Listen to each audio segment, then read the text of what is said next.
cheers to jeers. It was an emotional roller coaster for passengers at Toronto Pearson International Airport today after a countrywide outage with Air Canada's check-in system, which grounded or delayed thousands of travelers. I'm Nitish Bissonauth inside the airport, and this is one of the kiosks that gave so many problems to so many people today.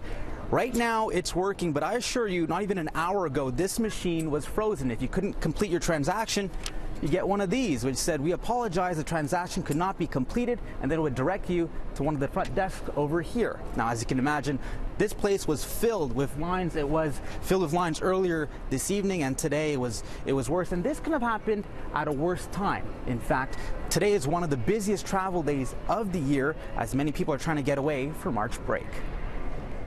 Are you surprised that this outage lasted this long, that's having this effect on people? You can tell by the lineup here too. Like, this is a little too much, isn't it? Have you seen anything like this before? No. Never. We fly every year for the last 10 years, and we've never had this problem at all before. I heard it was bad this afternoon, and there was a bit of a backup leading into tonight, but I've never seen that. I've never seen a lineup like this, actually. We were on our route from Charlottetown to Calgary, and the flight from Toronto to Calgary got cancelled. And that's they told us we got rebooked for 7 o'clock tomorrow morning, and they said we'd get a hotel room.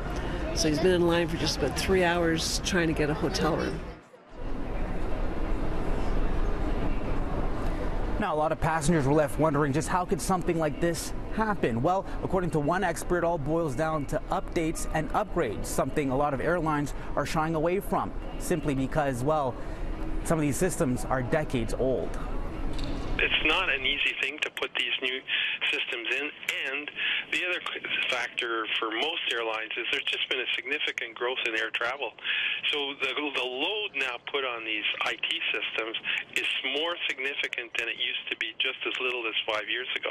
The real issue that most of these airlines have is you don't want to change your software. And the reason for that is because changing the software leads to the kinds of issues that we had today for Air Canada. Now, in a statement, Air Canada has apologized to its passengers for the inconvenience.